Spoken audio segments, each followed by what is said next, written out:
Liike, paikka ja ajoitus. Siinä tämän lajin periaatteet. Aikidossa ei tarvita voimaa, siksipä se soveltuu hyvin erilaisille ihmisille. Aikidossa ei ole kilpailuja. Aikidoa voi harjoitella vuosikymmeniä olematta silti valmis. Aikido on erilainen. Aikido on moderni pudolaji, missä tarkoitus ei ole vahingoittaa vastustajaa, vaan viedä liike loppuun niin, että vastustajan liikettä hallitaan. Aikido perustuu vanhoihin japanilaisiin taistelutaitoihin, mutta niitä on pehmennetty sillä tavalla, että aikidossa ei vahingoiteta vastustajaa. Aikidon harjoitteleminen on hyvä liikuntamuoto. Aikido-harjoituksen jälkeen olo on, kun olisi saunassa käynyt, koska se on pitkäkestoista aerobista liikuntaa. Aikido sopii kaikenikäisille ihmisille. Sitä voi harjoitella nuoret sekä vanhat. Jokainen harjoittelee omalla tavallaan. Nuoret harjoittelee enemmän fyysisellä tavalla ja vanhemmat sitten että siinä on enemmän sisältöä. Aikidon harjoitus perustuu ei niinkään voimankäyttöön, vaan ajoitukseen, liikkumiseen ja paikkaan.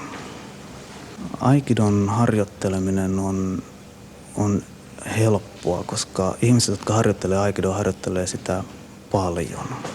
Meillä on harjoituksia joka päivä. Yksi harjoitus kestää noin 1,5 tuntia. Ja harjoitus alkaa rauhallisella venyttelyllä ja liikkumisharjoituksilla ja sitten harjoitellaan kaatumista ja muodollista tekniikkaa sekä sitten ihan vapaata tekniikkaa. Aikido on erityisen vahvistavaa nivelille, koska siinä on paljon niveliin kohdistuvia liikkeitä. Ei kuitenkaan niin, että niveliä satutetaan, vaan niitä vahvistetaan. Ja aikido on myöskin erittäin hyvä rentoutumismuoto. Aikidossa nimenomaan kiinnitetään huomiota rentoon liikkumiseen ja rentoon suoritustapaan.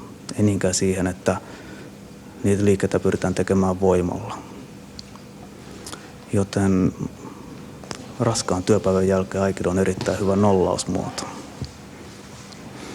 Aikidon harjoittelemiseen on hyvät mahdollisuudet pääkaupunkiseudulla. Täällä on useita eri seuroja, missä voi harjoitella.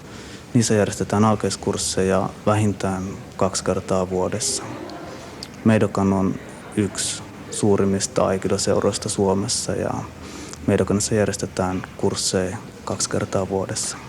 Ja aikido pystyy kyllä harjoittamaan myöskin koko maassa. Hyvät tiedot aikidon harjoittamisen mahdollisuudesta löytyy internetistä Suomen Aikidoliiton sivuilta. Miksi aikido?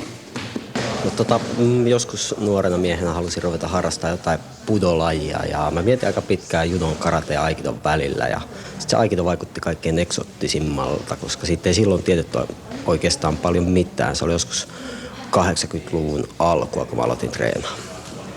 Kaikissa lajissa on jotain hyvää, mutta se mistä mä tykkään aikidossa, että sitä on miellyttävää treenata ja siinä saa hikeä päälle jos haluaa ja sitten saa hyvää koordinaatiota. Kun mä oon ammatiltani stuntmies, niin mä tarvitsen vähän sellaista monipuolista liikevarastoa, niin aikido sopii siihen erittäin hyvin. Ja niin kuin näkyy hiki päällä, niin kuntoilupuoleltakin ihan hyvä. Se sopii kaikille. Et jos hirveän vanhana aloittaa, niin sit se vie vähän enemmän aikaa oppia, mutta se treenaamistapa, sitä voi treenata, nuoret voi treenata vähän kovempaa ja sitten vanhemmat vähän kevyemmin. Että se sopii periaatteessa ihan kaikille. Miten kauan kestää päästä sisään tähän lajiin? Se riippuu vähän treenin motiivista, että jos haluaa sellaista liikuntaa, mistä tulee hyvä olo, niin sitten ei kestä kauan. Mutta jos niin aikina aloittaa itsepuolustusmotiivilla esimerkiksi, niin se ei ole siihen tehokkaan ja nopea laji, että sitten se voi kestää 25 vuotta ennen kuin siitä saa toimivaa itsepuolustuslaji. Se riippuu siitä motiivista, että millä motiivilla yrittää päästä sisään. Miten tärkeää liikunta on sulle? No, liikuntahan on periaatteessa se ylläpitää niin kuin toimintakykyä ja sit, jos ajattelee niin kuin aikidoa, niin se on sosiaalinen laji. Siinä on nämä sosiaaliset suhteet on tärkeitä ja sit se on ihan yleisen terveyden kannalta erittäin tärkeää, kohtuullinen liikunta. Että kyllä senkin voi vetää överiksi, mutta sille, että sopivasti liikkuu, niin se on äärettömän tärkeää terveyden kannalta.